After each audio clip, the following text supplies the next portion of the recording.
ഈ സന്ദേശം കേൾക്കുന്ന എല്ലാ പ്രിയപ്പെട്ടവർക്കും നിസ്തുല്യനായ യേശു ക്രിസ്തുവിന്റെ പാവനമായ നാമത്തിൽ സ്നേഹ വന്ദനങ്ങൾ.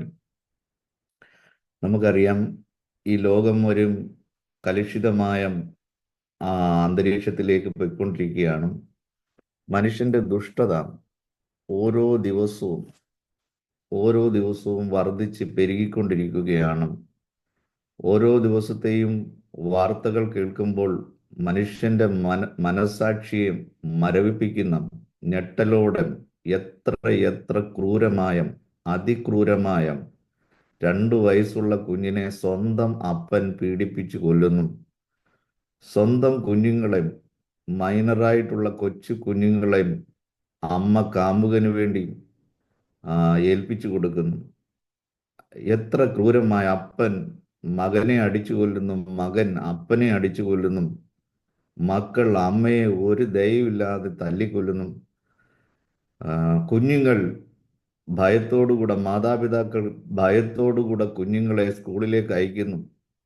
മുട്ടായി എന്നുള്ള രീതിയിൽ സ്കൂളിന്റെ കവലയിൽ നിന്ന് വാങ്ങിക്കുന്ന മുട്ടായിക്കകത്ത്, ചോക്ലേറ്റിനകത്ത് എന്താണെന്ന് അറിയാൻ മേലാതെ എത്ര കഴിക്കരുതെന്ന് പറഞ്ഞാലും കുഞ്ഞുങ്ങൾ 10 രൂപയ്ക്കും 20 രൂപയ്ക്കും അത് വാങ്ങിക്കഴിക്കുമ്പോൾ അതിനകത്ത് ഈ കുഞ്ഞുങ്ങളെ എന്നേക്കുമായി അടിമത്തത്തിലേക്ക് നയിക്കുന്ന മയക്കുമരുന്നും മറ്റേ വഞ്ചനയുടേതും ഈ കുഞ്ഞുങ്ങൾ നാശത്തിലേക്ക് പോവുകയാണ്. ഇന്ന് പാപം ഒരു പാപം അല്ലാതായിരിക്കുന്ന ഒരു കാലഘട്ടത്തിൽ മ്ലേച്ഛതകൾ കൊണ്ടും അശുദ്ധി കൊണ്ടും അകൃത്യങ്ങൾ കൊണ്ടും മ്ലേച്ഛത കൊണ്ടും അന്യായങ്ങൾ കൊണ്ട് അനീതി കൊണ്ട് എവിടെ നോക്കിയാലും മ്ലേച്ഛതയാണ്, പാപമാണ്, അന്യായമാണ്. ന്യായമെന്ന് പറയുന്നത് ഒന്നും നമുക്ക് കാണുവാൻ വേണ്ടി കഴിയുന്നില്ല. എവിടെയും അനീതിയാണ്, അഴിമതിയാണ്, അഴിമതിയുടെ മുകളിൽ അഴിമതിയാണ്. ഇതെല്ലാവർക്കും അറിയാമെങ്കിലും ആ അഴിമതി അതുപോലെ തന്നെ തുടരുകയാണ്. അങ്ങനത്തെ ഒരു കാലഘട്ടത്തിൽ നമ്മൾ എത്തിയിരിക്കുകയാണ്. അന്ത്യ കാലഘട്ടത്തിൽ, അവസാന നാളുകളിൽ നമ്മൾ എത്തിയിരിക്കുകയാണ്.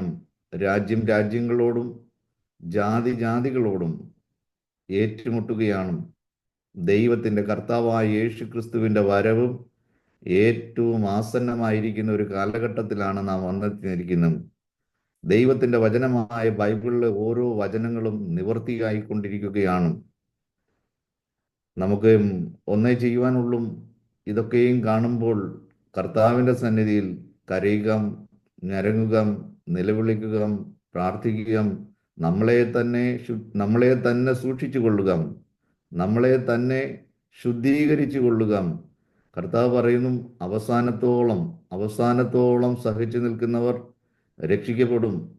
ഈജിപ്തിൽ നിന്നും ഏകദേശം 30 ലക്ഷത്തോളം പേര് പുറപ്പെട്ടും, പക്ഷേ 2 പേര് മാത്രമാണ് ആ വാഗ്ദത്ത നാട്ടിൽ എത്തിയതും. നോഹയുടെ കാലത്ത് ഏകദേശം 2 ലക്ഷത്തോളം പേര് ഈ ഭൂമിയിൽ ഉണ്ടായിരുന്നു എന്ന് അനുമാനിക്കുന്നു. എന്നാൽ വെറും നോഹയും കുടുംബവും മാത്രമാണ് രക്ഷപ്പെട്ടതും. അതേയും ഏദൻ തോട്ടം പോലെ മനോഹരമായിരുന്ന പുരാതന കാലത്തെ ഏറ്റവും മനോഹരമായ സിറ്റികളായിരുന്നു സോദോമും ഗൊമോറയും. അവിടെയും ലക്ഷക്കണക്കിന് ആളുകൾ ഉണ്ടായിരുന്നു. അവിടെ നിന്നും വെറും കഷ്ടിച്ച് ലോത്തും തൻ്റെ 2 പെൺമക്കളും മാത്രമാണ് രക്ഷപ്പെട്ടത് എന്നുള്ള കാര്യം നമ്മൾ മറന്നു പോകരുതും. കർത്താവ് നമ്മളോടൊരു ചോദ്യം ചോദിക്കുന്നുണ്ട്. കർത്താവിൻ്റെ വരവിങ്കൽ നിങ്ങൾ വിശ്വാസം കണ്ടെത്തുമോ എന്നും. വിളി കേൾക്കുന്നവർ അനേകരാണ്, പക്ഷേ തെരഞ്ഞെടുക്കപ്പെടുന്നവർ വളരെ ചുരുക്കമാണ്.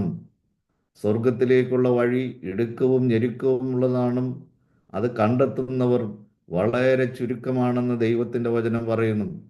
വീണുപോയവരുടെ വലിയൊരു പട്ടിക നമ്മുടെ മുമ്പിലുണ്ട്. എന്നാൽ നിലനിന്നവർ അവസാനം വരെയും വിശ്വാസം മുറുകെ പിടിച്ചും പൗലോസിനെ പോലെ നല്ലതുപോലെ പോരാടി യുദ്ധഭൂമിയിൽ തളരാതെ പതറാതെ മരണം വരെയും അവസാന ശ്വാസം വരെയും രണാങ്കരണത്തിൽ പോരാടിയ വീരന്മാർ, വിശ്വാസ വീരന്മാർ, അവരെ ഏൽപ്പിച്ച വിശ്വാസം അവർ അവസാനം വരെയും മുറുകെ പിടിച്ചും അവർ നല്ലതുപോലെ പൊരുതി അന്ത്യം വരെയും വിശ്വാസം കാത്തു. അങ്ങനെയുള്ളവരും നമ്മുടെ നടുവിലുണ്ട് എന്നുള്ള കാര്യം മറന്നു പോകരുതും. ഇത് അന്ത്യനാളുകളാണ്. നടുങ്ങുവീൻ, നടുങ്ങുവീൻ, പാപം ചെയ്യാതെ ഇരിക്കുവിൻ, ന്യായവിധി ദൈവഗൃഹത്തിൽ ആരംഭിക്കുവാൻ സമയമായിരിക്കുന്നു. നോക്കണം, നീതിമാൻ പ്രയാസത്തോടെയാണ് രക്ഷപ്പെടുന്നതെങ്കിൽ അഭക്തന്റെയും പാപിയുടെയും ഗതി എന്തായിത്തീരും? ഇന്ന് ഭക്തനെന്ന് പറയുവാൻ ഒരാളിനെ ചൂണ്ടിക്കാണിക്കുവാൻ ഇല്ലാത്ത ഒരു കാലഘട്ടമാണ്. വിശ്വാസികൾ അനേകരുണ്ട്. വിശ്വാസമുണ്ടോ എന്ന് ചോദിച്ചാൽ വലിയ പാടാണ്. വിശുദ്ധന്മാരുണ്ടോ എന്ന് ചോദിച്ചാൽ ഒരാളിനെ ചൂണ്ടിക്കാണിക്കുവാൻ തക്കവണ്ണം നമുക്കൊരു വിശുദ്ധൻ ഇല്ലാത്ത ഒരു കാലഘട്ടത്തിലാണ് നാം വന്നിരിക്കുന്നതും. നമ്മൾ നമ്മളെ തന്നെ ഒന്ന് ശോധന കഴിക്കുക. ഞാൻ വിശുദ്ധനാണും, വിശുദ്ധൻ എന്നുള്ള പേരിന് ഞാൻ യോഗ്യനാണും? അങ്ങനെ നമ്മൾക്ക് നമ്മളെ തന്നെ ഒന്ന് ചിന്തിക്കുമ്പോൾ നമ്മുടെ ഹൃദയത്തിൽ കുറ്റബോധമുണ്ടാകുന്നുവെങ്കിൽ, നമുക്ക് നമ്മളെ തന്നെ ഒരു അപകർഷതാബോധം, ഒരു അപമാനം നമ്മളെക്കുറിച്ച്, ഒരാകുലത നമ്മളെക്കുറിച്ച്, ഞാൻ വിശുദ്ധനാണും, ഞാൻ ഇനി എത്രത്തോളം വിശുദ്ധനാകുവാൻ ഞാൻ ഇനി എന്ത് ചെയ്യണം? പ്രിയപ്പെട്ടവരെയും, കർത്താവ് പരിശുദ്ധനാണ്. വിശുദ്ധന്മാർ മാത്രമേ ദൈവത്തിന്റെ സന്നിധിയിലേക്ക് എടുക്കപ്പെടും. യാതൊരു അധർമ്മം പ്രവർത്തിക്കുന്നവരും യാതൊരു പാപികളും ഒരശുദ്ധനും ദൈവരാജ്യത്തിൽ പ്രവേശിക്കുകയില്ല എന്നുള്ള കാര്യം നാം മറന്നു പോകരുതും. സംഗതി ശരിയാണ്, നാം രക്ഷിക്കപ്പെട്ടു, നാം സ്നാനം സ്വീകരിച്ചു, നാം ദൈവസഭയുടെ അംഗങ്ങളായി തീർന്നു, നമ്മൾ ഓരോരുത്തരും ദൈവിക ശുശ്രൂഷകന്മാരായി തീർന്നു. പക്ഷെ ഇന്ന് നമ്മൾ നമ്മളെ തന്നെ ഒന്ന് ശോധന കഴിക്കണം. ഞാൻ വിശുദ്ധനാണെന്നും ലോകം പറയുമോ? എൻ്റെ കുടുംബത്തിലുള്ളവർ പറയുമോ? കുറഞ്ഞ പക്ഷം എൻ്റെ ഭാര്യയും മക്കളും പറയുമോ? എൻ്റെ ഭർത്താവ് യഹോവ ഭക്തനാണ്, ക്രിസ്തു ഭക്തനാണ്, ഞങ്ങളുടെ പിതാവ് ക്രിസ്തു ഭക്തനാണ്, യഹോവ ഭക്തനാണ് എന്നും നമ്മുടെ മക്കൾ സാക്ഷ്യം പറയുമോ? നമ്മുടെ സഭയിലുള്ളവർക്ക് നമ്മൾ വിശുദ്ധനാണെന്നും അവർ സാക്ഷ്യം പറയുമോ? നമ്മുടെ സഭയിലുള്ള വിശ്വാസ മക്കൾ നമ്മളെ വിശുദ്ധനായിട്ടാണോ കാണുന്നതും? നമ്മുടെ അയൽപക്കങ്ങളുടെ ഇടയിൽ, അയൽക്കാരുടെ ഇടയിൽ, നമ്മൾക്ക് താമസിക്കുന്ന ഗ്രാമങ്ങളിൽ അല്ലെങ്കിൽ പട്ടണങ്ങളിൽ നമ്മൾ വിശുദ്ധരെന്നാണോ അറിയപ്പെടുന്നതും? ഏലീശയെ കുറിച്ച് നമ്മൾ കേൾക്കുന്നുണ്ട്. ആ സ്ത്രീ പറയുകയാണ്, ആ ശൂലങ്കാരത്തി പറയുകയാണ്, കൂടെ കൂടെ നമ്മുടെ വഴിയായി പോകുന്ന ഈ മനുഷ്യൻ ഒരേ ദൈവഭക്തനാണെന്ന്, ഒരു ദൈവ പുരുഷനാണെന്ന് എനിക്ക് ഗ്രഹിക്കുവാൻ കഴിയുന്നു. ഏലീശ തൻ്റെ കഴുത്തിലും ഒരു നെയിം കാർഡൊന്നും എഴുതിയിട്ടില്ല.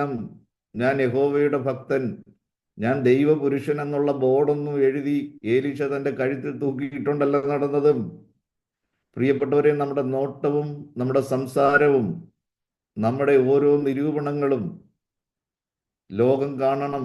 എന്നിട്ട് ലോകം പറയണം, കർത്താവ് പറയും, നിന്റെ വായല്ല മറ്റുള്ളവരുടെ വായിലൂടെ കേൾക്കണം നമ്മൾ വിശുദ്ധരാണ് എന്നുള്ള, ദൈവഭക്തരാണ് എന്നുള്ള ആ ഒരു സാക്ഷ്യത്തിന് വേണ്ടി ചിലപ്പം വില കൊടുക്കേണ്ടി വരും, ത്യാഗം ചെയ്യേണ്ടതായിട്ട് വരും. ഇതൊന്നും ശരിയാകത്തില്ല, ഇതൊന്നും ഒരിക്കലും മാറുകയൊന്നുമില്ല, ഇത് ജന്മനേ ഉള്ളതാണ്, ജാതിയാലുള്ളത് തൂത്താൽ പോകുമോ എന്നുള്ള പഴഞ്ചൊല്ലൊക്കെ ഉണ്ട്. നായുടെ വാല് 12 വർഷം കുഴലിലിട്ടാലും അതങ്ങനെ തന്നെ ഇരിക്കും എന്നൊക്കെയുള്ള കാര്യങ്ങൾ നമുക്ക് നന്നായിട്ട് അറിയാം. നടക്കത്തില്ല എന്നൊരിക്കലും പറയരുതും, മാറുകയില്ല എന്നൊരിക്കലും പറയരുതും. വിശ്വാസത്തോടുകൂടെ പ്രാർത്ഥിക്കുക, ചുവടുകൾ വയ്ക്കുക. കർത്താവിന് ഒരു നിമിഷം മതി, ഒരൊറ്റ സ്പർശനം മതി, കർത്താവിൻ്റെ ഒരൊറ്റ നോട്ടം മതി, കർത്താവിൻ്റെ ഒരൊറ്റ ശബ്ദം മതി നമ്മുടെ ജീവിതത്തെ രൂപാന്തരപ്പെടുത്തുവാൻ. നമുക്ക് സമർപ്പിക്കാം, കർത്താവിൻ്റെ കൈകളിലേക്ക് പണിയുവാൻ വേണ്ടി ഏൽപ്പിച്ചു കൊടുക്കാം. നല്ല കുശവനായ യജമാനനായ കർത്താവിൻ്റെ കൈകളിലേക്ക് ചളിയായി നമ്മളെ ഏൽപ്പിച്ചു കൊടുക്കാം. കർത്താവെ, എന്നെ പണിയണമേ എന്നും നമുക്ക് പറയാം. നമ്മൾ തല നരച്ചു, ഇത്രയും വർഷങ്ങളായിട്ട് നമ്മൾ ശുശ്രൂഷയിലായിരിക്കുന്നു, അയ്യോ ഇനി ഞാൻ എങ്ങനെയാണ് പ്രാർത്ഥിക്കുന്നത് എന്നോർത്തൊന്നും നമ്മൾ വ്യാകുലപ്പെടേണ്ട. ഏറ്റവും വലുതും നമ്മുടെ നീതീകരണമാണ്, നമ്മുടെ ശുദ്ധീകരണമാണ്. നാം ക്രിസ്തുവിനെ പോലെ ആയിത്തീരണം. നമ്മൾ നടക്കുമ്പോൾ, നമ്മൾ സംസാരിക്കുമ്പോൾ ക്രിസ്തു സംസാരിക്കുന്നു. ക്രിസ്തുവിന്റെ സ്ഥാനത്ത് നിന്നും കർത്താവിന്റെ നാവുകളായി, കർത്താവിന്റെ വായായി, കർത്താവിന്റെ ശബ്ദമായി നമ്മൾ മാറണം. അങ്ങനെയുള്ള അനുഭവങ്ങൾ നമ്മുടെ ജീവിതത്തിൽ ഉണ്ടാകുവാൻ നമ്മളെ തന്നെ സമർപ്പിക്കാം. കർത്താവെ, എന്നെ പണിയണമേ. കർത്താവെ, അങ്ങയോട് അടുക്കുവാൻ എൻ്റെ ജീവിതത്തിലുള്ള തടസ്സങ്ങളെ എല്ലാം അവിടുന്ന് നീക്കി തരുമാറാകണമേ. അങ്ങയുടെ ആത്മശക്തിയാൽ നിറയുവാൻ തടസ്സമായിട്ട് എൻ്റെ ജീവിതത്തിൽ എന്തൊക്കെയുണ്ടോ അതെല്ലാം അവിടുന്ന് നീക്കി തരുമാറാകണമേ. എൻ്റെ ഇഷ്ടങ്ങളൊന്നും വേണ്ട, എൻ്റെ ഹിതമൊന്നും വേണ്ട, എൻ്റെ പ്ലാനുകളോ പദ്ധതികളോ നിരൂപണങ്ങളോ ഒന്നും വേണ്ട. എൻ്റെ ഇഷ്ടങ്ങളോ ഇച്ഛകളോ വാഞ്ചകളോ മോഹങ്ങളോ ആഗ്രഹങ്ങളോ അഭിലാഷങ്ങളോ ഒന്നും വേണ്ട. കർത്താവെ, അവിടുത്തെ ഹിതം മാത്രം, നന്മയും പൂർണ്ണതയുമുള്ള തിരുഹിതം മാത്രം എൻ്റെ ജീവിതത്തിൽ നിറവേറണമേ. കർത്താവെ, എൻ്റേതായിട്ടുള്ള വഴികളെല്ലാം അങ്ങ് അടച്ചു കളയണമേ. എൻ്റെ മുമ്പിലുള്ള എൻ്റെ വഴികളെ അങ്ങ് അടച്ചു കളയണമേ. കർത്താവെ, അവിടുത്തെ വഴിയിലൂടെ മാത്രം എന്നെ നടത്തണമേ എന്നും, കർത്താവെ, എനിക്ക് ഈ പരീക്ഷയെ ജയിക്കുവാൻ കഴിയുകയില്ല, എനിക്ക് ഈ യുദ്ധഭൂമിയിൽ ജയിക്കുവാൻ വേണ്ടി കഴിയത്തില്ല. കർത്താവ്, എനിക്ക് ജയം തരണം. എന്നോട് കൂടെ ഇരുന്നും ഈ പരീക്ഷ ജയിക്കുവാൻ, ഈ പരീക്ഷ എഴുതുവാൻ കർത്താവെ, അങ്ങനെ സഹായിക്കണമേ. എൻ്റെ കൈ ഞാൻ അങ്ങയുടെ കൈകളിലേക്ക് തരുന്നു. കർത്താവെ, എൻ്റെ കൈകളിൽ അവിടുന്ന് മുറുകെ പിടിച്ചുകൊള്ളണമേ. ഈ ലോകത്തിൽ ഞാൻ വഴുതിപ്പോകാതെ വണ്ണം, അതേ കർത്താവെ, വഴുവഴുപ്പുള്ള തെറ്റിപ്പോകുന്ന സ്ഥലത്താണ് ഞാൻ നിൽക്കുന്നത്. ഏത് സമയവും ഞാൻ തെറ്റിപ്പോകുവാൻ സാധ്യതയുണ്ട്. ഞാൻ വീണ് നിലംപരിചായി പോകാതെ ഇരിക്കുവാൻ കർത്താവ്, എൻ്റെ കൈതാ ഞാൻ അവിടുത്തെ ബലമുള്ള കരങ്ങളിലേക്ക് തരുന്നു.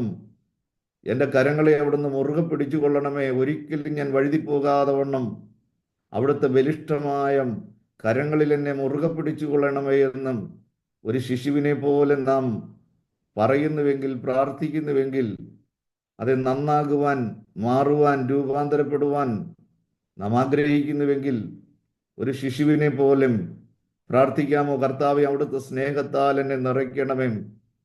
അവിടുത്തെ സ്നേഹം എന്നിലൂടെ നിറഞ്ഞു കവിഞ്ഞൊഴുകുവാൻ, ആ സ്നേഹം മറ്റുള്ളവർ കാണുവാൻ, എൻ്റെ കുടുംബത്തിൽ നിറയുവാൻ, എൻ്റെ സഭയിൽ നിറയുവാൻ, എൻ്റെ സമൂഹത്തിൽ നിറയുവാൻ കർത്താവെ, എന്നെ ലോകത്തിനൊരു നന്മയാക്കി തീർക്കണമേ. അബ്രഹാമിനെ ലോകം മുഴുവനും ഒരു അനുഗ്രഹമാക്കി തീർത്ത ദൈവം നമ്മെയും അബ്രഹാമിന്റെ അതേ അനുഗ്രഹങ്ങൾ ദൈവം നമുക്കും തന്നിരിക്കുകയാണ്. പ്രാർത്ഥിക്കണം, കർത്താവെ, എന്നെയും അബ്രഹാമിനെ പോലെ ലോകം മുഴുവനും ഒരു അനുഗ്രഹമാക്കി തീർക്കണമേ. നോക്കണം, പ്രാർത്ഥിക്കുന്നതിനകത്ത് അവിശ്വാസമൊന്നും വേണ്ട. ദൈവത്തിന് പ്രവർത്തിക്കുവാൻ കഴിയും. ഏലിയാവ് നമ്മളെപ്പോലെ വെറും സാധാരണ ഒരു മനുഷ്യനായിരുന്നു. അപ്പന്റെ പേരോ കുടുംബത്തിന്റെ പേരോ ഒന്നും ബൈബിളിൽ രേഖപ്പെടുത്തിയിട്ടില്ല. ഒരു സാധാരണ മനുഷ്യൻ. പക്ഷേ പറയുന്നൊരു കാര്യമുണ്ട്, ഞാൻ സേവിച്ചു നിൽക്കുന്ന, അതേ, നമ്മുടെ സേവ നമ്മുടെ കർത്താവിൻ്റെ സന്നിധിയിലായിരിക്കണം. ഒരു സുപ്രഭാതത്തിൽ പൊട്ടിമുളച്ചു വന്ന ഒരു ഭക്തനെല്ലാം ആരും അറിയാതെ എവിടെയോ വനാന്തരങ്ങളിൽ ഏകാന്തമായ സ്ഥലത്തും വർഷങ്ങളായി ദൈവത്തിൻ്റെ സന്നിധിയിൽ പ്രാർത്ഥിക്കുന്ന, ഉപവസിക്കുന്ന, ആരാധിക്കുന്ന, ദൈവത്തെ സേവിക്കുന്ന ഭക്തനായ ഏലിയാവ് തക്ക സമയമായപ്പോൾ ദൈവം പുറത്തു കൊണ്ടുവരുവാനിടയായി തീർന്നു. അരുളപ്പാടിന് വേണ്ടി, ആലോചനകൾക്ക് വേണ്ടി, വെളിപ്പാടുകൾക്ക് വേണ്ടി നാം ചിലപ്പോൾ ഏറെ നാളുകൾ കാത്തിരിക്കേണ്ടതായിട്ട് വരും. പൗലോസും ദമസ്കോസിൽ വെച്ച്, അഥവാ അന്ത്യോക്യയിലെ സഭയിൽ രക്ഷിക്കപ്പെട്ടു, സ്നാനപ്പെട്ടു. അതിനുശേഷമായി താൻ അറബിയിലേക്ക് പോയി. പണ്ഡിതന്മാർ പലതും പറയുന്നുണ്ട്, 3 വർഷം 4 വർഷം അറബിയിൽ അവിടെ ഇരുന്ന് പ്രാപിച്ചു. എന്നും പോയില്ല. ശുശ്രൂഷകൾ ആരംഭിക്കുന്നതിന് മുമ്പ് ആത്മശക്തിക്ക് വേണ്ടി പ്രാർത്ഥിച്ചു. എന്നിട്ട് പൗലോസ് പറയുകയാണ്, ഞാൻ കർത്താവിൽ നിന്നും പ്രാപിക്കുകയും നിങ്ങൾക്ക് ഏൽപ്പിച്ചു തരികയും ചെയ്യുന്നത് എന്തെന്നാൽ, പ്രിയപ്പെട്ടവർ, ഈ നാളുകളിൽ കർത്താവിൽ നിന്നും പ്രാപിക്കണം. അന്നന്ന് വേണ്ടുന്നതും സ്തോത്രം, സ്തോത്രം, പുതിയ പാട്ടും, അതേ പുതുക്കം പ്രാപിച്ച ജീവന്റെ വചനങ്ങൾ, കർത്താവിൽ നിന്നും പ്രാപിച്ച് നമ്മൾ കൊടുക്കുമ്പോൾ ജനങ്ങളെല്ലാവരും അത് ഏറ്റെടുക്കുവാനിടയായിത്തീരും. പഴയ പരിചയം വെച്ച് പണ്ട് നമ്മുടെ ഡയറിക്കകത്ത് എഴുതി വച്ചിരിക്കുന്ന നമ്മുടെ ചില പ്രസംഗങ്ങളൊക്കെ ഉണ്ട്. അതൊക്കെ ഞായറാഴ്ച ആ പുസ്തകം തട്ടിയെടുത്തും അല്ലെങ്കിൽ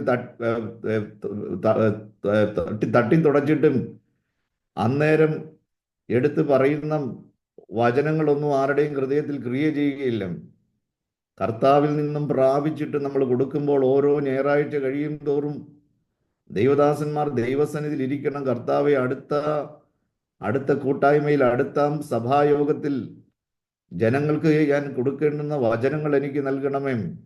അതവരുടെ ഹൃദയങ്ങളെ കീറിമുറിച്ച് ഇരുവായ്ത്തലുള്ള ഏത് വാളിനേക്കാളും മൂർച്ചയുള്ളതായി പ്രാണനെയും ആത്മാവിനെയും സന്ധിമജ്ജകളെയും തുളച്ചു ചെന്നും ഹൃദയത്തിലെ ചിന്തനങ്ങളെയും ഭാവങ്ങളെയും വിവേചിച്ച് അതേ രൂപാന്തരം ഉളവാക്കുന്ന, മാനസാന്തരം ഉളവാക്കുന്ന, പാപബോധം ഉളവാക്കുന്ന, ദൈവത്തിങ്കലേക്ക് ആകർഷിക്കുന്ന വചനങ്ങളായി തീരുവാൻ കർത്താവെ, എൻ്റെ നാവിനെ സമർത്ഥനായ ലേഖകന്റെ കൈകളിലെയും എഴുത്തുകോല് പോലെ എൻ്റെ നാവിനെ ആക്കണമേ.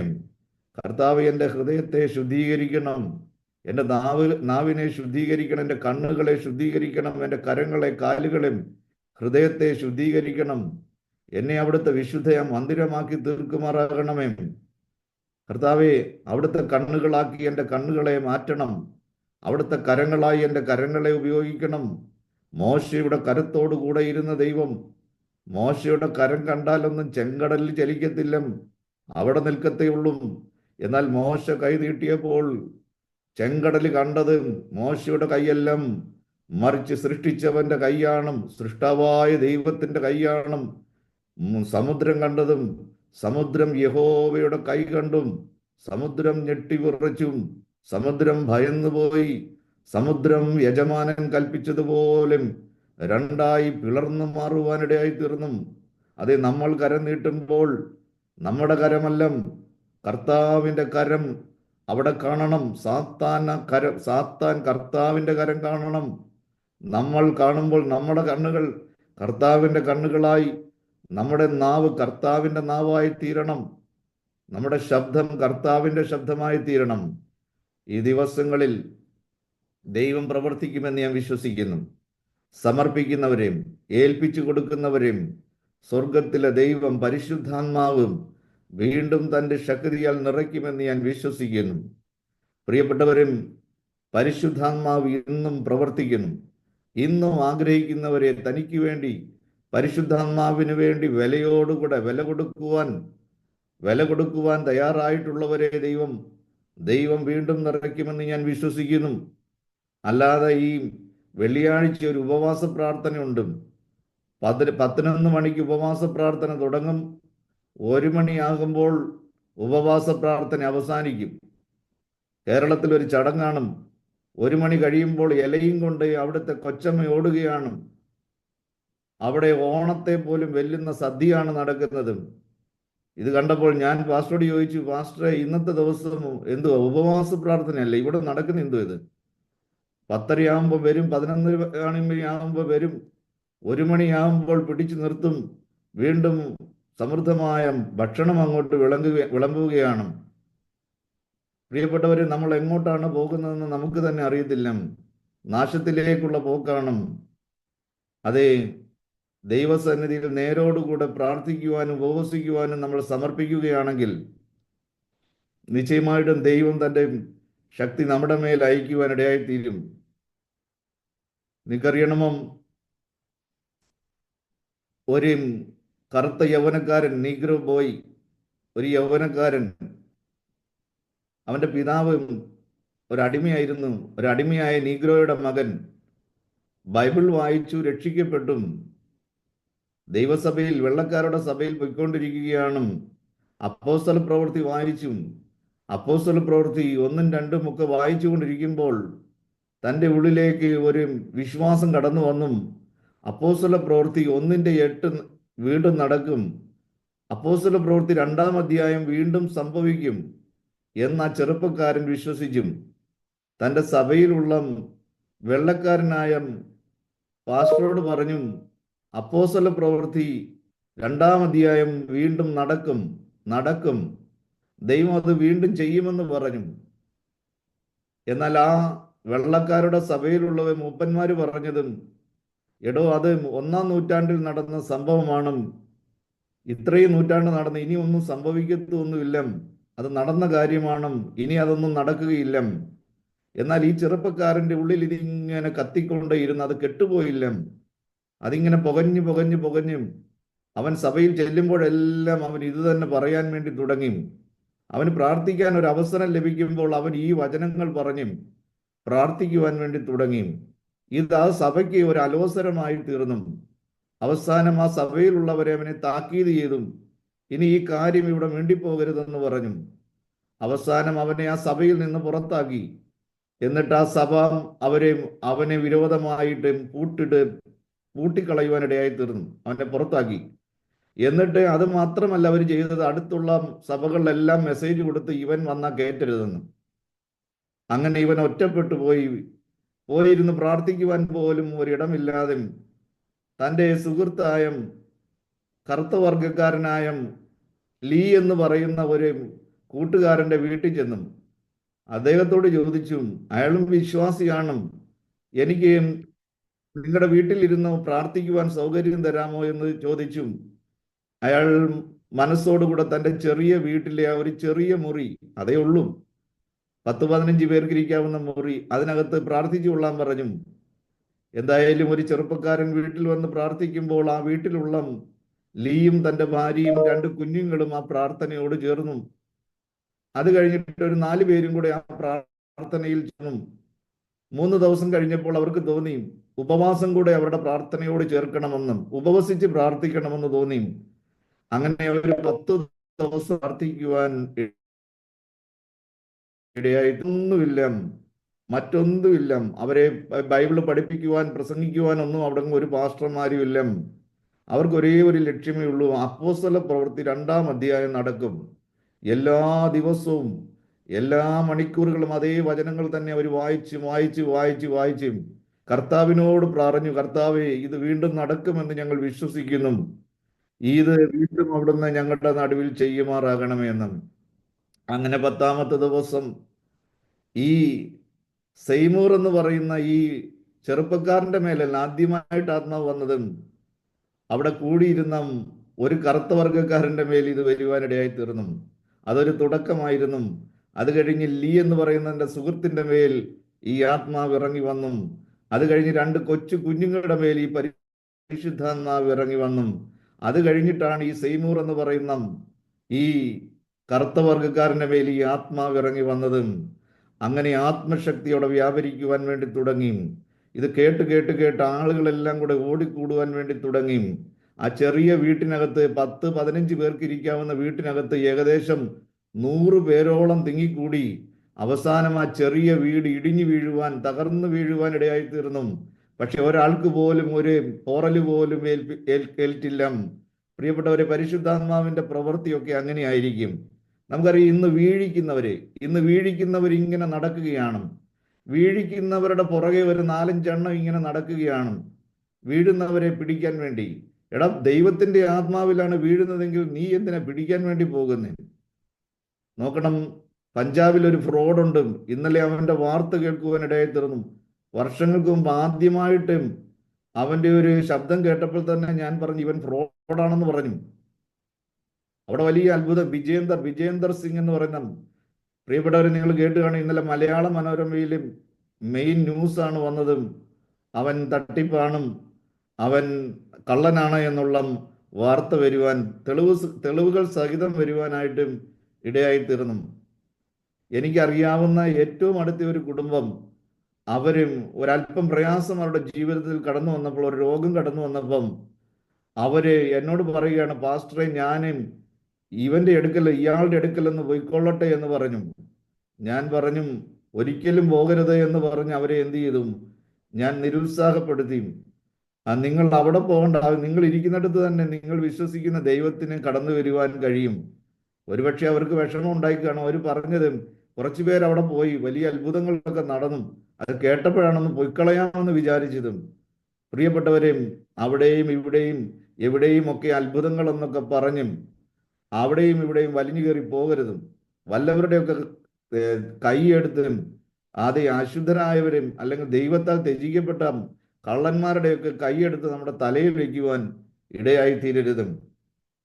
എന്തായാലും കള്ളം ഒരു ദിവസം ഒന്നുകിൽ ഭൂമിയിൽ പിടിക്കപ്പെടും, അല്ലെങ്കിൽ സ്വർഗത്തിൽ പിടിക്കപ്പെടും. നമുക്ക് ബലം കൊണ്ടറിയാം വൃക്ഷം എങ്ങനെയുള്ളതാണെന്ന്. ആകാത്ത ഫലം കായ്ക്കുന്ന നല്ല വൃക്ഷമില്ല, നല്ല ഫലം കായ്ക്കുന്ന ആകാത്ത വൃക്ഷവുമില്ല. നമ്മളത് വിവേചിക്കുകയാണെങ്കിൽ, ഞാൻ ചണ്ഡീഗഡിലായിരിക്കുമ്പോൾ ഞാൻ ഒരു സഭയുടെ അസോസിയേറ്റ് ആയിട്ടും പാസ്റ്റർ ഇല്ലെങ്കിൽ ഞാൻ ശുശ്രൂഷകളൊക്കെ നടത്തും.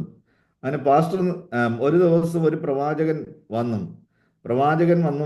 എന്നിട്ട് ഞാൻ അന്ന് ജോലി കഴിഞ്ഞ് വന്നപ്പം എൻ്റെ ബസ് എനിക്ക് മിസ്സായി. അപ്പം ഞാൻ വന്നപ്പം തന്നെ ആളുകളെല്ലാവരും ഒരു 50 പേർക്ക് ഇരിക്കുന്ന ഹോളിൽ ഏകദേശം 60, 70, 90 പേരോളം ഇങ്ങനെ ഞെരുങ്ങി ഒറ്റക്കാലിലൊക്കെ ഇങ്ങനെ ഇരിക്കുകയാണ്. അപ്പം ഞാൻ വന്നപ്പോൾ എനിക്ക് ഫ്രണ്ടിൽ പോയി ഇരിക്കുവാനായിട്ടും സ്ഥലമില്ല, അങ്ങോട്ട് നടന്നു പോകാനായിട്ട് പറ്റത്തില്ല. ഞാൻ ഏറ്റവും ബാക്കിലും ഇങ്ങനെ വന്നിരിക്കുകയാണ്. ഇനി ഇരിക്കുമ്പം എനിക്ക് ഇദ്ദേഹത്തിൻ്റെയും സംസാരങ്ങൾ കാണുമ്പോൾ ആത്മാവുള്ളവർക്കും വിവേചിക്കുവാനുള്ള വരം കൊണ്ട് ദൈവം കൊടുത്തിട്ടുണ്ട്. എനിക്കെന്തോ പന്തികേട് തോന്നി. ഇദ്ദേഹം പറയുകയാണ്, ഇന്ന് പരിശുദ്ധാത്മാവ് പറയുന്നതെല്ലാം ചെയ്യുവാൻ നിങ്ങൾ തയ്യാറാകണം. ഡാൻസ് ചെയ്യാൻ പറഞ്ഞാൽ ഡാൻസ് ചെയ്യണം, കൈ ഉയർത്താൻ പറഞ്ഞാൽ, കൈ അടിക്കാൻ പറഞ്ഞാൽ, ഉച്ചത്തിൽ പാടാൻ പറഞ്ഞാൽ. പിന്നിട്ട് ഇയാള് പറയുകയാണ്, ഇന്ന് പരിശുദ്ധാത്മാവ് തലകുത്തി നിൽക്കാൻ പറഞ്ഞു കഴിഞ്ഞാൽ നിങ്ങളുടെ തലകുത്തി നിൽക്കണം. ഇത് കേട്ട് കഴിഞ്ഞപ്പോൾ എനിക്ക് മനസ്സിലായി, ഇവൻ ശരിയല്ല, ഇവൻ വ്യാജനാണെന്ന്. കാരണം പരിശുദ്ധാത്മാവ് ഒരിക്കലും തലകുത്തി നിൽക്കാനൊന്നും ആരോടും പറയുകയില്ല. സുബോധത്തോട് മര്യാദയ്ക്ക് നേരെ നിൽക്കാൻ മാത്രമേ പരിശുദ്ധാത്മാവ് പറയുകയുള്ളൂ. ഒരിക്കലും ഒരു സഹോദരൻ സഭയിൽ നല്ല ആക്റ്റീവായിട്ട് നിൽക്കുന്ന, അതായത് ലേഖനങ്ങളൊക്കെ നന്നായി പഠിക്കുന്ന ഒരു സഹോദരൻ നന്നായിട്ട് ഈ ലേഖനങ്ങളൊക്കെ വ്യാഖ്യാനിക്കും. ഞാൻ ആ സഹോദരനിൽ ചെറിയ പയ്യനാണ്, ഒരു തികഞ്ഞ ശുശ്രൂഷകനെ ഞാൻ കണ്ടിരുന്നു. ഞാൻ അവനെ വളർത്തിയെടുത്തുകൊണ്ട് വന്ന ഒരു നല്ല ശുശ്രൂഷകനായി നിർത്തണമെന്നൊക്കെ ആഗ്രഹിച്ചു. അപ്പോൾ കുറേ ദിവസം കഴിഞ്ഞപ്പം എന്നോട് ഫോൺ ചെയ്ത് ചോദിക്കുകയാണ്, ഞാൻ ക്യാപ്റ്റൻ ഷാമുവേൽ പ്രസംഗം കേൾക്കാറുണ്ട്, പക്ഷെ ഞാൻ ഇപ്പോൾ ഈ ദിവസങ്ങളിൽ തങ്കുവിൻ്റെ പ്രസംഗങ്ങളും കേൾക്കാറുണ്ട്. എന്നിട്ട് എന്നോട് ചോദിക്കുകയാണ്, ഏതാണ് ശരിയെന്ന്. ഞാൻ എന്താ മറുപടി പറയേണ്ടത്? ഞാൻ പറഞ്ഞു, നീ ദൈവത്തോട് ചോദിക്കും. ദൈവാത്മാവിൽ നിന്ന് വരുന്ന വചനം, വചനപ്രകാരമുള്ള സന്ദേശം ഏതാണെന്ന് പരിശുദ്ധാത്മാവ് വെളിപ്പെടുത്തും. ഒരു കാര്യം ഞാൻ പറയാം, തങ്കു പറയുന്നതൊന്നും ബൈബിളിലുള്ളതൊന്നും അല്ല, അത് തങ്കുവിൻ്റെ വചനമാണ്. അതനുസരിച്ച് പോയി കഴിഞ്ഞാൽ നീയും അവനെ പോലെ പട്ടുപോകുവാനിടയായി തീരും. സാത്താന് വേണ്ടി ഒരുക്കിയിരിക്കുന്ന സ്ഥലത്തേക്ക് പോകേണ്ടി വരും. അപ്പം ഞാൻ വിചാരിച്ചു, ഇവൻ ഗുണപ്പെട്ടു എന്ന് ഞാൻ വിചാരിച്ചു. അപ്പം നമുക്കറിയാം, ക്യാപ്റ്റൻ ഷാംപൂലിൻ്റെ വചനങ്ങളൊക്കെ ഭയങ്കര തീഷ്ണതയുള്ള വചനങ്ങളാണ്, കട്ട് ആൻഡ് റൈറ്റ് വചനങ്ങളാണ്. അതിനകത്ത് ഒരു കോംപ്രമൈസും ഇല്ല, ഒരു മായവും ഇല്ല. ഞാൻ സന്തോഷിച്ചു, ആ സന്ദേശങ്ങളൊക്കെ കേൾക്കുന്നുണ്ടല്ലോ. കുറേ നാൾ കഴിഞ്ഞപ്പോൾ എൻ്റെ അടുക്ക് വന്നു പറയുകയാണ്, പാസ്റ്റർ എനിക്ക് സഭ മാറണം, ഞാൻ ഈ സഭ വിട്ടു പോവുകയാണെന്ന് പറഞ്ഞു. അത് കേട്ട് കഴിഞ്ഞപ്പോൾ എൻ്റെ ഭയങ്കരമായ ഹൃദയത്തിൽ എനിക്ക് ഭയങ്കര ഷോക്കുണ്ടായി. അപ്പം ഞാൻ ചോദിച്ചു, നീ എന്താ സഭ വിട്ടു പോകുന്നത്? എന്താ ഈ സഭയിലും പരിശുദ്ധാത്മാവല്ലേ നയിക്കുന്നത്? അതായത് ദൈവകൃപ ഇല്ലാത്ത ദൈവദാസനാണോ നയിക്കുന്നത്? അപ്പോൾ അവൻ പറയാണ്, പാസ്റ്റർ എനിക്ക് വീഴിക്കുന്ന ശുശ്രൂഷ ചെയ്യണം. അപ്പം ഞാൻ അവനോട് പറഞ്ഞു, മോനെ, ദൈവം നമ്മളെ വിളിച്ചിരിക്കുന്നത് വീഴിക്കാൻ വേണ്ടിയല്ല, വീണ് കിടക്കുന്നവനെ എഴുന്നേൽപ്പിക്കാൻ വേണ്ടിയാണ്. നിൽക്കുന്നവനെ വീഴിക്കുവാനുള്ള ശുശ്രൂഷയല്ല ദൈവം നമുക്ക് തന്നിരിക്കുന്നത്. വീണ് കിടക്കുന്നവനെ, നാശകരമായ കുഴിയിലും കുഴഞ്ഞ ചേറ്റിലും കിടക്കുന്നവനെ, താണുപോകുന്നവനെ, നിലംപരിചായി കിടക്കുന്നവനെ, പാപത്തിന്റെ ചേറ്റിൽ കിടക്കുന്നവനെ, അവനെ എഴുന്നേൽപ്പിച്ച് ക്രിസ്തുവാകുന്ന പാറയിൽ നിർത്തുവാനാണ് ദൈവം നമ്മളെ വിളിച്ചിരിക്കുന്നത്. ഞാൻ എത്ര കൺവിൻസ് ചെയ്യാൻ നോക്കിയിട്ടും അവൻ കൺവിൻസ് ആകുന്നില്ല. അവന്റെ മൈൻഡ് കറപ്റ്റായി പോയി എന്ന് എനിക്ക് മനസ്സിലായി. അവന്റെ മനസ്സ് മുഴുവൻ സാത്താൻ കവർന്നു എന്നെനിക്ക് മനസ്സിലായി. അവസാനം ഞാൻ പറഞ്ഞതൊന്നും കേൾക്കുവാൻ അവൻ തയ്യാറായില്ല. അവൻ എന്നെ വിട്ടു പോകുവാൻ, പൗലോസ് പറയുന്നത് പോലെ എന്നെ വിട്ടു പോകുവാൻ ഇടയായി തീർന്നു. വലിയ സങ്കടകരമായ കാര്യമാണ്. ഇത്രയും ആ ലേഖനങ്ങളിൽ നിന്ന് ഇതുപോലെ വചനങ്ങൾ പഠിക്കുന്ന ഒരാളും നോക്കണം പ്രിയപ്പെട്ടവരും, ചതിയിൽ അകപ്പെടുവാൻ, വഞ്ചനയിൽ അകപ്പെടുവാൻ, നമ്മുടെ മനസ്സ് കറക്റ്റായി പോകുവാൻ, അത് ദൈവിക സംസർഗത്തിലിരുന്ന ഹൗവായെ സാത്താൻ ഉപായത്താൽ വഞ്ചനയിലൂടെ ചതിയിലൂടെ വീഴിച്ചുവെങ്കിൽ അത് ക്രിസ്തുവിനോടുള്ള ഏകാഗ്രതയും നിർമ്മലതയും വിട്ടും തെറ്റിപ്പോകുവാൻ നമുക്കും സാധ്യതയുണ്ട് എന്നുള്ള കാര്യം നമ്മൾ മറന്നു പോകരുത്. ഇത് വല്ലാത്തൊരു കാലഘട്ടമാണ്. നമ്മൾ വഞ്ചിക്കപ്പെടരുതും. നമ്മളിലൂടെ ക്രിസ്തുവിന്റെ മഹിമ വെളിപ്പെടണം. അവസാനം ചണ്ഡീഗഡിൽ വെച്ച് കണ്ട ആ പാസ്റ്ററും മീറ്റിംഗ് കഴിഞ്ഞതിന് ശേഷം ഞാൻ പാസ്റ്ററോട് പറഞ്ഞു, പാസ്റ്ററെ ഇവനെ ശ്രദ്ധിക്കണം, ഇവൻ ഡേഞ്ചറാണ്, ഇവൻ ശരിയായിട്ടുള്ള ആളല്ല. പക്ഷെ അവരൊന്നും എൻ്റെ വാക്ക് കേൾക്കാനായിട്ട് അങ്ങോട്ട് മനസ്സ് വെച്ചില്ല. ഭൂരിപക്ഷത്തിന്റെ കൂടെ നിൽക്കുകയാണ്. ഭൂരിപക്ഷം എന്ന് പറയുന്നത് ഞാൻ മാത്രമേ ഉള്ളൂ ഒറ്റയ്ക്ക് നിൽക്കുന്നത്. ബാക്കി എല്ലാവരും ഇയാളുടെ കൂടെ തുള്ളുകയാണ്, ഇയാളെ പൊക്കിക്കൊണ്ട് നടക്കുകയാണ്. അവസാനം അവർക്ക് മനസ്സിലായി, കുറേ ദിവസമെടുത്തു ഇവൻ വ്യാജനാണെന്നും അവർക്ക് തിരിച്ചറിയാൻ വേണ്ടി. അത് ആത്മാവിലല്ല, നടന്ന സംഭവത്തിന്റെ വെളിച്ചത്തിൽ അവർക്കത് മനസ്സിലാക്കുവാനിടയായിത്തീർന്നു. പ്രിയപ്പെട്ടവർ, ഈ കാലഘട്ടങ്ങളിൽ നമുക്ക് ഏറ്റവും ആവശ്യം വിവേചിക്കുവാനുള്ള വിവേചനപരമാണ്. ഏതൊരു വ്യക്തിയെയും വിവേചിക്കുവാൻ, ഇത് കർത്താവിൽ നിന്നാണോ, ഇത് സാത്താനിൽ നിന്നാണോ, ഇത് മനുഷ്യനിൽ നിന്നാണോ എന്ന് വിവേചിക്കുവാനുള്ള ആത്മശക്തി നമ്മൾ പ്രാപിക്കുകയാണെങ്കിൽ ചതിയിൽ നമ്മൾ അകപ്പെടുകയില്ല. മറിച്ച് ആ ചതിയിലായിരിക്കും അകപ്പെട്ട് കിടക്കുന്ന അനേകരെ രക്ഷിക്കുവാൻ വേണ്ടിയും നമുക്ക് സാധിക്കുവാൻ ഇടയായിത്തീരും. ആക്ച്വലി ഇന്ന് ഞാൻ സംസാരിക്കാൻ വേണ്ടി വന്നത് കർത്താവായ യേശു ക്രിസ്തുവിൻ്റെ വരവിനെ കുറിച്ച് പറയുവാൻ വേണ്ടിയാണ് ഞാൻ ഇന്ന് ആഗ്രഹിച്ചത്. അപ്പോസ്തല പ്രവൃത്തി 1-ാം അധ്യായം 10-ാം വാക്യം, അവൻ പോകുന്നേരം അവർ ആകാശത്തിലേക്ക് ഉറ്റ് നോക്കുമ്പോൾ വെള്ള വസ്ത്രം ധരിച്ച 2 പുരുഷന്മാർ അവരുടെ അടുക്കൽ നിന്നും, ഗലീല പുരുഷന്മാരെ, നിങ്ങൾ ആകാശത്തിലേക്ക് നോക്കി നിൽക്കുന്നത് എന്തും? നിങ്ങളെ വിട്ട് സ്വർഗാരോഹണം ചെയ്ത ഈ യേശുവിനെ സ്വർഗത്തിലേക്ക് പോകുന്നവനായി നിങ്ങൾ കണ്ടതുപോലെ തന്നെ അവൻ വീണ്ടും വരും എന്ന് പറഞ്ഞു. നമ്മുടെ കർത്താവായ യേശു ക്രിസ്തു ജീവിച്ചിരിക്കുമ്പോൾ തന്നെ പറഞ്ഞു, ഞാൻ മരിക്കും, ഞാൻ ക്രൂശിക്കപ്പെട്ട് മരിക്കും, ഞാൻ അടക്കപ്പെടും, 3-ാം നാൾ ഞാൻ ഉയർത്തെഴുന്നേൽക്കും. സ്തോത്രം. ഇവിടെ പറയുകയാണ്, ദൂതന്മാർ പറയുകയാണ്, അവൻ പോയതുപോലെ മടങ്ങി വരും.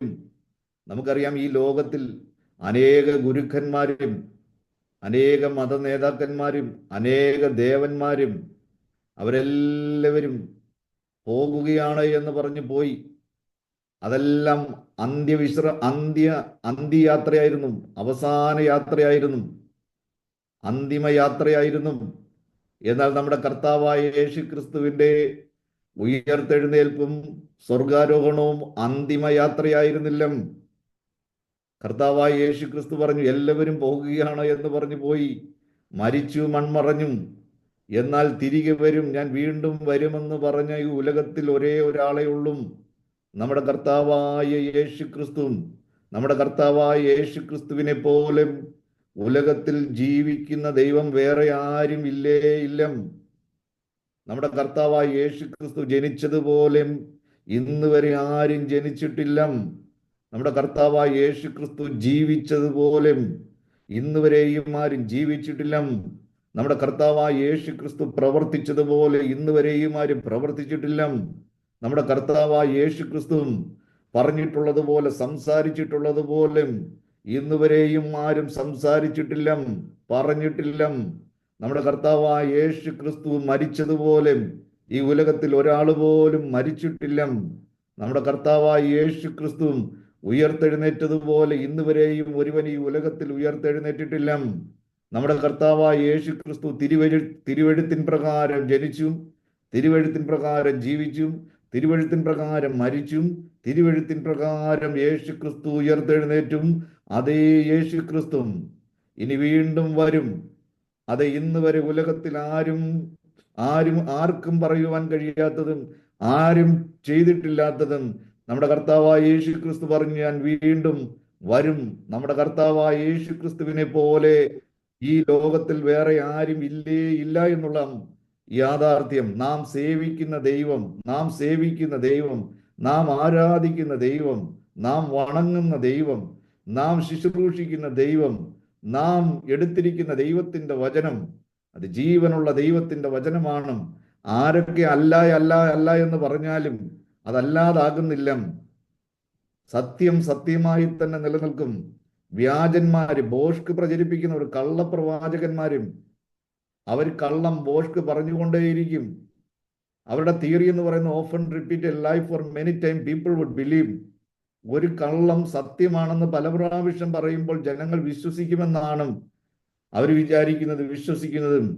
ബൈബിൾ തിരുത്തിയതാണെന്ന് പറയുമ്പോൾ അത് നാട് നീളെ നമ്മുടെ ഇസ്ലാമിക കള്ളപ്രചാരകന്മാര് ലോകം മുഴുവനും അവരെ അച്ചടിച്ച് പ്രചരിപ്പിക്കുകയാണ്. ബൈബിൾ തിരുത്തിയതാണ്, തിരുത്തിയതാണ്, തിരുത്തിയതാണ്.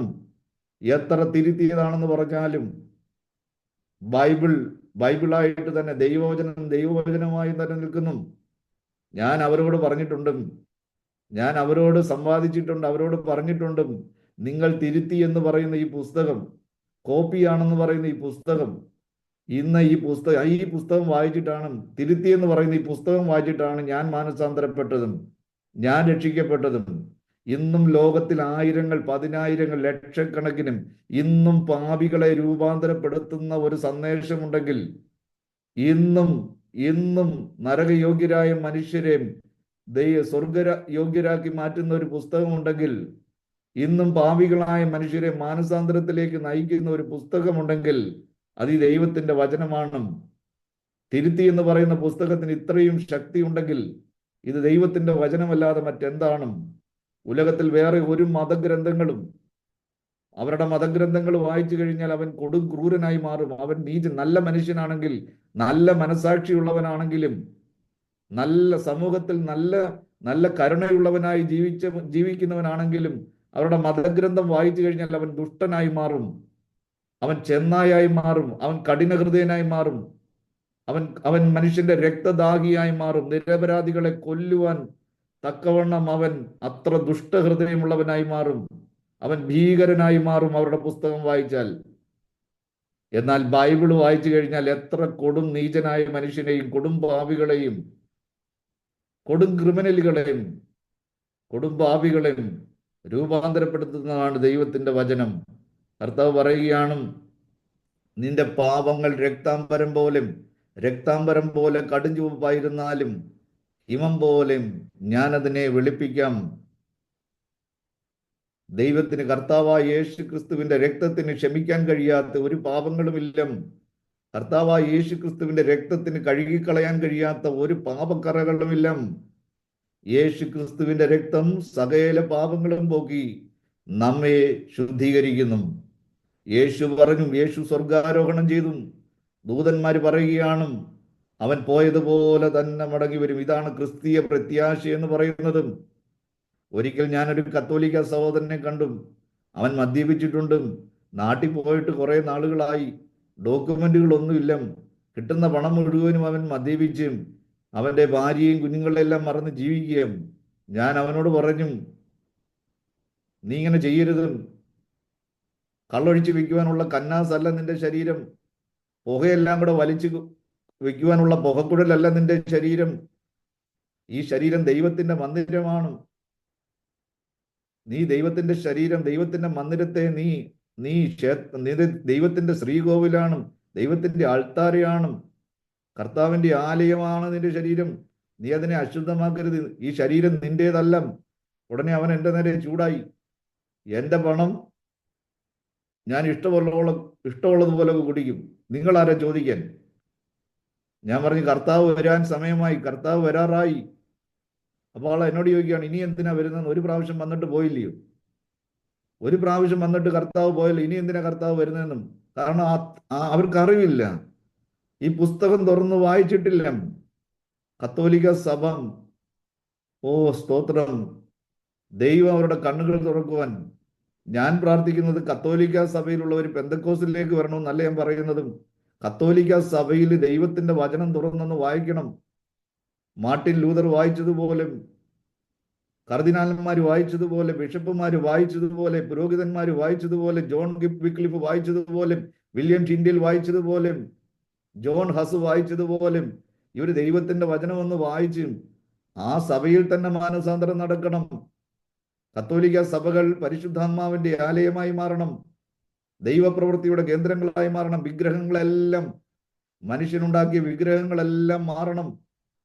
അത് ദൈവത്തിന്റെ ആത്മാവ് കടന്നു വരുന്ന അത് വിശുദ്ധന്മാരുടെ കൂട്ടമായി തീരണം. ഇതാണ് നമ്മുടെ പ്രാർത്ഥന. അവര് സഭക്കാരെല്ലാം കൂടെ സഭയടച്ചിട്ട് ഇങ്ങോട്ട് വരണമെന്നല്ല, മറിച്ച് അവിടെ സഭയിൽ ദൈവവചനപ്രകാരം കാര്യങ്ങൾ നടക്കണം. പരിശുദ്ധാത്മാവ് സഭ ഏറ്റെടുക്കണം. പാപികൾ മാനസാന്തരപ്പെടണം, മദ്യപാനികൾ മാനസാന്തരപ്പെടണം, പാപത്തിൽ ജീവിക്കുന്നവർ മാനസാന്തരപ്പെടണം, പുരോഹിതന്മാര് മാനസാന്തരപ്പെടണം. നമുക്കറിയാം, പള്ളിയിലുള്ളതൊന്നും ബൈബിളിലില്ല, ബൈബിളിലുള്ളതൊന്നും പള്ളിയിൽ രണ്ടും രണ്ടായി കിടക്കുകയാണ്. പള്ളിയിലുള്ളതനുസരിച്ച് ജീവിച്ചു കഴിഞ്ഞാൽ പള്ളിയിൽ ഒരു മാമോദീസ നടക്കും, പള്ളിയിൽ ഒരു അടക്കം നടക്കും, പള്ളിയിൽ ഒരു കല്യാണം നടക്കും. കുടിശ്ശിക വല്ലതും ഉണ്ടെങ്കിൽ കുടിശ്ശിക കൊടുത്തിട്ടേ ശവം അടക്കത്തുള്ളൂ, ശവം അവിടെ ഇരിക്കട്ടെ എന്ന് പറയും. ഈ പള്ളിയിലെ അച്ഛന്മാരൊക്കെ വളരെ നമുക്ക് കാണുമ്പോൾ വളരെ സൗമ്യതയോടുകൂടെ വളരെ വളരെ ശാന്തമായി സംസാരിക്കുന്നവരാണ്, വളരെ കരുണയുള്ളവരാണ്. പക്ഷേ ഡെഡ് ബോഡി പള്ളിയിൽ വന്നു കഴിഞ്ഞാൽ കുടിശ്ശിക വല്ലതും ഉണ്ടെങ്കിൽ കുടിശ്ശിക അടച്ചു തീർക്കാതെ അങ്ങോട്ട് ഡെഡ് ബോഡി കൊണ്ടുപോയി അടക്കാൻ സമ്മതിക്കത്തില്ല. അതെത്ര കനിവുള്ള അച്ഛനാണെന്ന് പറഞ്ഞാലും കുടിശ്ശിക അടച്ചു തീർത്തിട്ട് കൊണ്ടുപോയി അടച്ചോളാൻ പറയും. പള്ളിയുടെ പ്രമാണം അനുസരിച്ച് ജീവിച്ചാൽ പള്ളിയിൽ ഒരു മാമോദിസ നടക്കും, ഒരു കല്യാണം നടക്കും, ഒരു അടക്കം നടക്കും. പക്ഷെ ഒടുക്കം കിട്ടത്തില്ല. ഒടുക്കം കിട്ടണമെങ്കിൽ, നിത്യജീവൻ പ്രാപിക്കണമെങ്കിൽ ആത്മാവിലും സത്യത്തിലും ജീവനുള്ള ദൈവത്തെ ആരാധിക്കണം. വിഗ്രഹങ്ങളെ വിട്ട് നിങ്ങൾ ഓടണം, ദൈവവചനം വായിക്കണം, പാപങ്ങൾ ഏറ്റുപറയണം, മാനസാന്തരപ്പെടണം, വീണ്ടും ജനിക്കണം, രക്ഷിക്കപ്പെടണം. കർത്താവായ യേശുക്രിസ്തുവിനോട് ചേരുവാൻ വിശുദ്ധ സ്നാനം സ്വീകരിക്കണം. പരിശുദ്ധാത്മാവിനാൽ നിങ്ങൾ നിറയപ്പെടണം. കർത്താവ് ജീവിച്ചതുപോലെ വിശുദ്ധമായി ജീവിതം ജീവിക്കണം. കർത്താവിന്റെ വരവിന് വേണ്ടി കാത്തു നിൽക്കണം. എങ്കിൽ മാത്രമേ കർത്താവിന്റെ വരവിങ്കൽ എടുക്കപ്പെടുകയുള്ളൂ. വചനം പറയുന്നു, ക്രിസ്തുവിൽ മരിക്കുന്ന മൃതന്മാർ ഭാഗ്യവാന്മാർ. ക്രിസ്തുവിൽ മരിക്കണം. ക്രിസ്തുവിൽ മരിക്കണമെങ്കിൽ ക്രിസ്തുവിൽ ജീവിച്ചവരായിരിക്കണം. ക്രിസ്തുവിൽ ജീവിക്കണമെങ്കിൽ ക്രിസ്തുവിൽ ജനിക്കണം. ക്രിസ്തുവിൽ ജനിച്ച് ക്രിസ്തുവിൽ ജീവിച്ച് ക്രിസ്തുവിലായിരിക്കണം മരണം. ക്രിസ്തുവിൽ ജനിച്ച് കുറച്ചുനാൾ ക്രിസ്തുവിന്റെ കൂടെ ജീവിച്ച് പിന്നെ ക്രിസ്തുവിനെ വിട്ടുകളഞ്ഞിട്ട് പോവുകയാണെങ്കിൽ നിത്യത നഷ്ടപ്പെടും. ക്രിസ്തുവിൽ ജനിച്ച് ക്രിസ്തുവിൽ ജീവിച്ച് ക്രിസ്തുവിലായിരിക്കണം നമ്മുടെ മരണം. തുടക്കം മോശമാണെങ്കിലും വേണ്ടില്ല. നമുക്കറിയാം, പഴയ നിയമത്തിലെയും ശൗലിന്റെ തുടക്കം വളരെ ഗംഭീരമായിരുന്നു. പ്രവാചകനായി, പ്രവചനാത്മാവിൽ ഒറ്റയടിക്കും പ്രവാചകനായി മാറി. പക്ഷേ ഒടുക്കം നമുക്കറിയാം, വളരെ ദാരുണമായ ഒടുക്കമായിരുന്നു, ഭയാനകമായ അന്ത്യമായിരുന്നു. എന്നാൽ പുതിയ നിയമത്തിലെ ശൗലിന്റെ തുടക്കം വളരെ മോശമായിരുന്നു, പക്ഷെ അവന്റെ ഒടുക്കം വളരെ ഗംഭീരമായിരുന്നു. പ്രിയപ്പെട്ടവരെ, നമ്മുടെ തുടക്കം അല്പം മോശമായിരുന്നാലും ഇപ്പോഴത്തെ അവസ്ഥ അല്പം ശരിയായിട്ടല്ല എന്നുണ്ടെങ്കിലും ശരിയാക്കിയെടുക്കുക. നമ്മുടെ ഒടുക്കം വളരെ ഗംഭീരമായിരിക്കണം. നമ്മുടെ മരണം കൊണ്ട് ദൈവത്തിന്റെ നാമം മഹത്വപ്പെടണം. വളരെ ശ്രേഷ്ഠമായ ഒരു മരണം, ഗംഭീരമായ ഒരു മരണം, തേജസ്സുള്ള ഒരു അന്ത്യം, ജയകരമായ ഒരു ഒടുക്കം. എത്ര പേര് പ്രാർത്ഥിക്കും? ഞാൻ പ്രാർത്ഥിക്കാറുണ്ട്, മരണത്തിന് വേണ്ടി പ്രാർത്ഥിക്കാറുണ്ട്. കർത്താവെ, അനുഗ്രഹിക്കപ്പെട്ട ഒരു ജയകരമായ ഒരു മരണം, ഗംഭീരമായ ഒരു മരണം കർത്താവെ നൽകണമേ എന്നും. പ്രിയപ്പെട്ടവരെ, നമ്മുടെ ഒടുക്കം വളരെ ഗംഭീരമായിരിക്കണം. ഇല്ല എന്നുണ്ടെങ്കിൽ ഇതെല്ലാം, ഈ കൊട്ടും പാട്ടുമെല്ലാം വൃഥാവായി തീരുവാൻ ഇടയായിത്തീരും. നോക്കണം, ഈ ലോകത്തിലുള്ള മനുഷ്യർക്കും ആശയുണ്ട്, പക്ഷെ പ്രത്യാശയില്ല. പക്ഷെ ദൈവമക്കൾക്കാണ് ആശയും പ്രത്യാശയുമുള്ളതും. ഈ ലോക മനുഷ്യർക്ക് എന്തുണ്ട്? ജീവനുണ്ട്, പക്ഷെ നിത്യജീവനില്ല.